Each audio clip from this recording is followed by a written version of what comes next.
Hello दोस्तों, स्वागत है आप सबका मेरे यूट्यूब चैनल रोहिणी क्लासेस में। तो आज हम क्लास 7 की हिस्ट्री का चैप्टर 3 का पार्ट 3 देखने जा रहे हैं, जिसका नाम है दिल्ली के सुल्तान। इसके पहले के पार्ट में हमने गुलाम वंश और जो है खिलजी वंश, तुगलक वंश, इन सब के बारे में स्टडी कर चुके हैं। और आज हम बात करेंगे सैयद वंश और लोदी वंश के बारे में और चैप्टर की प्रमुख चीज़ों को समझने का प्रयास करेंगे। तो चलिए बिना किसी देरी के स्टार्ट करते हैं। जैसे कि आप देख पा रहे होंगे कि सैयद वंश का जो है शासनकाल 1414 से 1451 तक चला और लोदी वंश का शासनकाल जो है 1451 से 1426 तक चला। अब देखिए, बात है चैप्टर का नाम क्या है? दिल्ली के सुल्तान। और दिल्ली के सुल्तान के बारे में अगर हम ना जाने तो फिर तो कोई मतलब ही नहीं है इस चैप्टर का। ठीक है, इन सुल्तानों के बारे में ना लगभग सारे एग्जाम, चाहे वो एसएससी का एग्जाम हो, चाहे पीसीएस का एग्जाम हो, चाहे आईएएस का एग्जाम हो, चाहे लेखपाल का हो, चाहे टीजीटी का हो, चाहे पीजीटी का, एनी हाउएवर कोई भी एग्जाम हो, ठीक है, कोई भी कॉम्पिटिटिव एग्जाम, इस जो दिल्ली सल्तनत से ना एग्जाम में क्वेश्चन पूछे जाते हैं। ठीक है, देखिए मध्यकाल में दो ही चैप्टर तो हैं, एक मुगल शासक और एक जो है दिल्ली सल्तनत के शासक। तो हमें ना इसको इतना बेसिक क्लियर कर लेना है ना, इतना अच्छे से क्लियर कर लेना है कि हमारा जो है कोई क्वेश्चन ना फंसने पाए। ठीक है, तो चलिए देखते हैं सैयद वंश को। तो बात करेंगे सैयद वंश की। इनका शासनकाल था 1414 से लेके 1451 ईस्वी तक। ठीक है, तो सैयद वंश के संस्थापक थे खिज्र खां। ध्यान रखेंगे, सैयद वंश के संस्थापक थे खिज्र खां। तो इसने ना मंगोल आक्रमणकारी तैमूर को जो है सहयोग प्रदान किया। और क्या किया इसने जो है तैमूर के पास जो है तैमूर के वापस जाते समय खिज्र खां ने स्वयं को शासक घोषित कर दिया। ठीक है, तो अब बात करते हैं ना, देखिए इन राजवंशों का ना शासनकाल जो है वो 37 वर्ष तक रहा। तो ये देखिए, खिलजियों के बाद जो है इनका शासनकाल जो है सबसे कम वर्ष तक का रहा, यानी कि कुल जो है 37 वर्ष तक। अब देखिए इसके शासनकाल में ना 4 प्रमुख शासक हुए। ठीक है, बुक में सिर्फ मात्र खिज्र खां दिया हुआ है, लेकिन हम जो है एग्जाम पॉइंट ऑफ व्यू से क्योंकि देख रहे हैं तो हमें जो है सारी चीज़ों के बारे में स्टडी करना है। तो देखिए, पहला शासक है खिज्र खां, दूसरा मुबारक शाह, तीसरा मोहम्मद शाह, चौथा अलाउद्दीन आलम शाह। तो सबसे पहले देखते हैं हम खिज्र खां के बारे में। देखिए, खिज्र खां ने सुल्तान की उपाधि धारण नहीं की। तो ध्यान रखेंगे, क्वेश्चन पूछा जाएगा कि कौन सा ऐसा सैयद वंश का शासक था जिसने सुल्तान की उपाधि धारण नहीं की। तो कौन था? खिज्र खां। बल्कि वह ना रैयत-ए-आला की उपाधि से संतुष्ट रहा।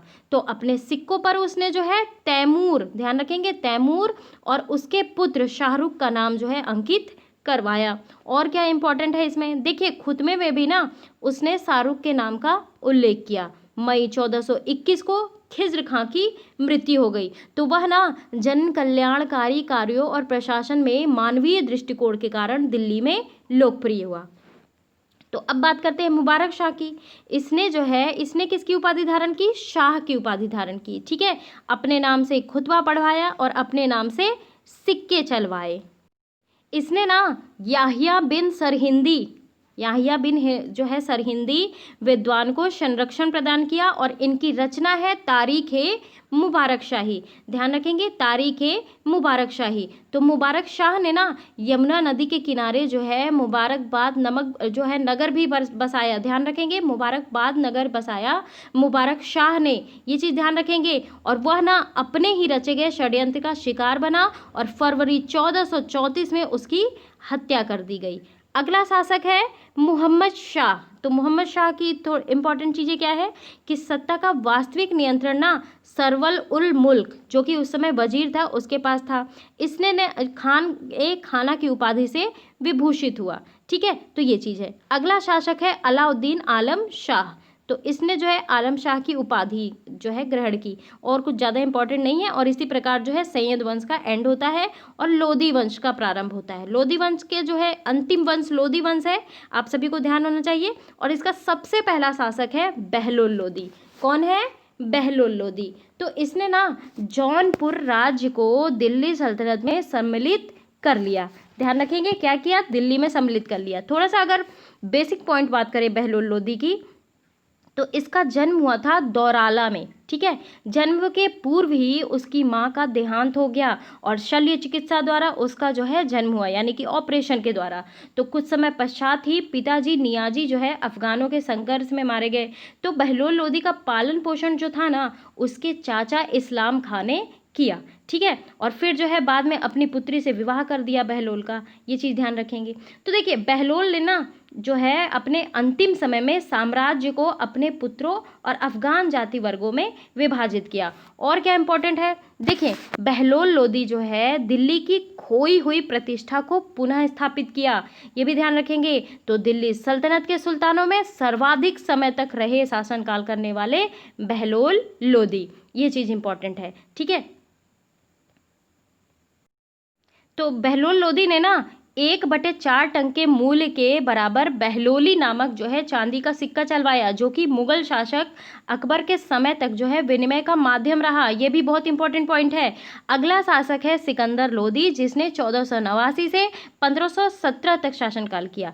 तो यह जो था ना बहलोल का उत्तराधिकारी और लोदी वंश का सर्वश्रेष्ठ शासक था, ये चीज़ ध्यान रखेंगे। इसका मूल नाम था निजाम खां, उपाधि धारण की थी सिकंदर शाह की।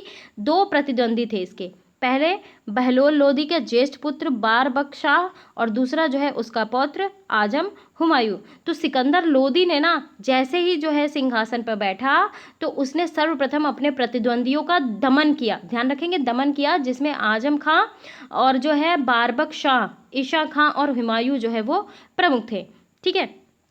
अगली चीज है कि दिल्ली सल्तनत की अधिकतम वृद्धि सिकंदर के काल में ही हुई। 1506 में आगरा को सिकंदर ने अपनी राजधानी बनाया। लोदी ने जो है मुहर्रम और ताजिए निकलवाना बंद कर दिया, ये भी चीज़ ध्यान रखेंगे, ठीक है। तो जो है सिकंदर लोदी स्वयं के आदेश से एक आयुर्वेदिक ग्रंथ का फारसी में अनुवाद करवाया, जिसका नाम फरहंगे सिकंदरी रखा गया। अब आइए थोड़ा बात कर लेते हैं सबसे आखिरी शासक दिल्ली सल्तनत का और लोदी वंश का, ठीक है, इब्राहिम लोदी। तो इब्राहिम लोदी ने जौनपुर पर भी कब्जा कर लिया। तो इसका सबसे फेमस चीज़ है ना कि बाबर और इब्राहिम लोदी के बीच पानीपत का प्रथम युद्ध, जो कि 1526 में लड़ा गया। तो पानीपत का प्रथम, द्वितीय, तृतीय, ये सारे युद्ध ही इंपॉर्टेंट हैं, तो आपको ये चीज़ें याद होनी चाहिए। अब हम चलिए बढ़ते हैं, फिर से आते हैं हम अपनी बुक की ओर, ठीक है। अब बात करते हैं दिल्ली के सुल्तानों के बारे में जानकारी कैसे कैसे मिली, ये भी तो हमें जानना बहुत इंपॉर्टेंट है। देखिए हालांकि अभिलेख, सिक्कों और स्थापत्य यानी कि भवन निर्माण कला के माध्यम से काफ़ी सूचना मिली है, मगर और भी महत्वपूर्ण वे इतिहास, तारीख और तवारीख, तारीख को एक वचन कहते हैं, तवारीख को बहुवचन, ठीक है। तो जो सुल्तानों के शासनकाल के प्रशासन की भाषा में, फारसी भाषा में लिखे गए हैं। देखिए तवारीख के लेखक सचिव, प्रशासक, कवि और दरबारियों जैसे सुशिक्षित व्यक्ति होते थे, जो घटनाओं का वर्णन भी करते थे। ये चीज़ बहुत इंपॉर्टेंट पॉइंट है कि तवारीख के जो लेखक होते थे ना, वे सचिव, प्रशासक, कवि, दरबारियों जैसे सुशिक्षित व्यक्ति होते थे, जो घटनाओं का वर्णन भी करते थे और शासकों को प्रशासन संबंधी सलाह भी देते थे। वे न्याय संगत शासन के महत्व पर बल देते थे, ठीक है, ये चीज़ ध्यान रखेंगे। अब न्याय चक्र क्या होता है, ये भी चीज़ जान लीजिए। देखिए फ़खरे मुदब्बिर ने लिखा है, राजा का काम सैनिकों के बिना नहीं चल सकता, सैनिक वेतन के बिना नहीं जी सकते। तो वेतन आता है किसानों से एकत्रित किए गए राजस्व से, मगर किसान भी राजस्व तभी चुका सकेंगे जब वे खुशहाल और प्रसन्न हो। ऐसा तभी हो सकता है जब राजा न्याय और ईमानदारी प्रशासन को बढ़ावा दे। अब देखिए थोड़ा सा बॉक्सेस को भी देख लेते हैं। पांडुलिपि के बारे में ना हमने बहुत अच्छे से पढ़ा है क्लास 8 की बुक में, आप प्लीज़ ज़रूर देखिए।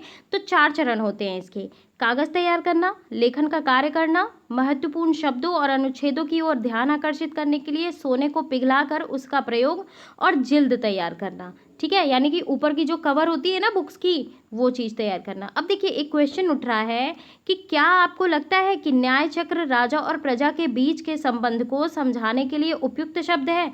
देखिए 13वीं सदी में ना इतिहासकार फ़ख-ए-मुदब्बिर, ध्यान रखेंगे, फ़ख-ए-मुदब्बिर ने न्याय चक्र के बारे में लिखा कि राजा का काम सैनिकों के बिना नहीं चल सकता, सैनिक वेतन के बिना नहीं चल सकता। वेतन आता है किसानों से एकत्रित किए गए राजस्व से, मगर किसान भी तभी राजस्व चुका सकेगा ना जब वो खुशहाल होंगे। तो देखिए, न्याय चक्र का ना उपरोक्त वर्णन राजा और प्रजा के बीच संबंध समझाने के लिए आंशिक रूप से जो है वो उपयुक्त शब्द है। ये चीज़ ध्यान रखेंगे।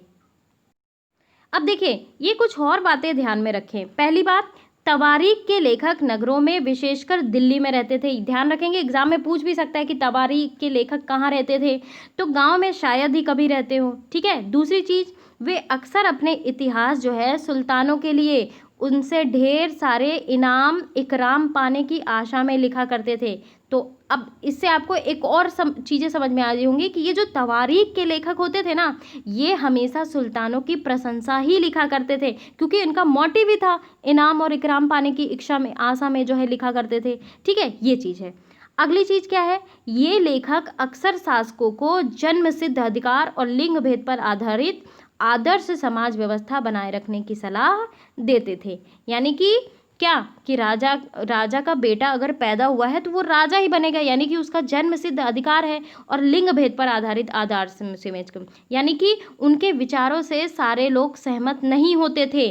ठीक है, ये चीज़ ध्यान रखेंगे। अब देखिए, जैसे कि आपको मैं एक उदाहरण के माध्यम से समझाने का प्रयास करूँ। 1236 में कौन बनी सुल्तान? रजिया सुल्ताना, जो कि इल्तुतमिश की बेटी थी। तो उस युग के इतिहासकार ना मिन्हाज-ए-सिराज, ध्यान रखेंगे, मिन्हाज-ए-सिराज ने स्वीकार किया कि वह अपने सभी भाइयों से अधिक योग्य और सक्षम थी, लेकिन फिर भी वह एक रानी को जो है शासक के रूप में मान्यता नहीं दे पा रहा था। तो दरबारी जन भी इसके स्वतंत्र रूप से शासन करने की कोशिश से प्रसन्न नहीं थे। यानी कि उस समय महिलाओं का शासन जो है पुरुषों के लिए एक, समझ लीजिए कि एक हार जैसा था कि कैसे महिलाएं शासन कर रही हैं। महिलाओं का शासन आ जाएगा तो पुरुषों का क्या होगा? एक डर भी था, प्लस जो है एक घृणा भी थी उनकी कि महिलाएं शासन नहीं कर सकती, सिर्फ गद्दी पे, राजशाही पे सिर्फ और सिर्फ पुरुषों का अधिकार है। तो ये चीज़ बहुत गलत थी। तो 1240 में उसे सिंहासन से हटा भी दिया गया। ये जलन ही तो थी, है ना। अब आइए थोड़ा सा बात कर लेते हैं जन्म सिद्ध अधिकार के बारे में। देखिए, जन्म के आधार पर विशेषाधिकार का दावा, यानी कि उदाहरण के लिए मान लीजिए कि कुलीन लोग मानते थे कि कुलीन व्यक्ति को कुछ खास परिवार में जन्म लेने के कारण शासन करने का अधिकार विरासत में मिलता है, जो कि मैंने अभी आपको बताया। और लिंग भेद का मतलब क्या हुआ? स्त्रियों और पुरुषों के बीच सामाजिक तथा शारीरिक रचना संबंधी जो है अंतर, जो कि आज के युग में देखिए लिंग भेद काफ़ी हद तक जो है मिट चुका है, मिटाने का प्रयास किया जा रहा है। लेकिन आज भी जो है आप कुछ परिवारों को देखिए कि लोग जो है आप ये समझ लीजिए कि पढ़ाने का मामला अगर आता है, अगर राजस्व का मामला आता है कि हमारे परिवार की इतनी ही इनकम है, हम एक ही बच्चे को पढ़ा सकेंगे, तो वो मोस्ट प्रोबेबली अपने लड़के को ही प्रेफर करते हैं पढ़ाना। तो आज भी लिंग भेद के मामले देखे जा रहे हैं, पूरी तरीके से समाप्त नहीं हो रहे। तो उस समय तो आप जान ही सकते हैं कि कितना ज़्यादा रहा होगा। तो आमतौर पर ना यह तर्क दिया जाता था कि ऐसे अंतर के कारण पुरुष स्त्रियों की तुलना में श्रेष्ठ होते थे। अब आइए थोड़ा मिन्हाज-उस-सिराज के विचार देख लेते हैं, रजिया के बारे में क्या थे।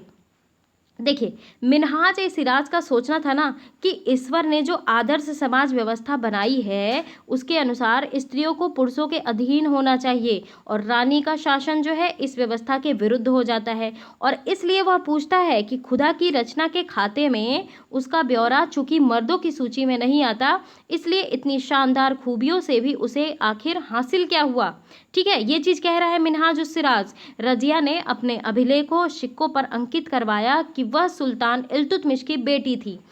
आधुनिक आंध्र प्रदेश के वारंगल क्षेत्र में किसी समय काकतीय वंश का राज्य था, और उस वंश की रानी रुद्रदमा देवी के व्यवहार से रजिया का व्यवहार बिल्कुल विपरीत था। रुद्रदमा देवी ने जो है अपने अभिलेखों में अपना नाम पुरुषों जैसा लिखवाकर अपने पुरुष होने का भ्रम जो है पैदा किया था। और एक और महिला शासक थी कश्मीर की रानी दिद्दा, ध्यान रखेंगे रानी दिद्दा, उसका नाम दीदी यानी कि बड़ी बहन से निकला है। जाहिर है कि प्रजा ने जो है अपनी प्रिय रानी को यह स्नेह भरा संबोधन दिया होगा।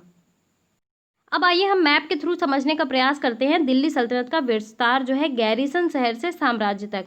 अब देख पा रहे होंगे कि जो है ये सारे नाम देखिए, काजकोट, मुल्तान, लाहौर, नंदाना, तबर हिंद, कोहराम, ये सारी जगह जो है ना, ये दिल्ली पर यहाँ दिल्ली का यहाँ तक का शासन था। अब देखिए पूरे क्षेत्र में ये दिल्ली सल्तनत का शासन था।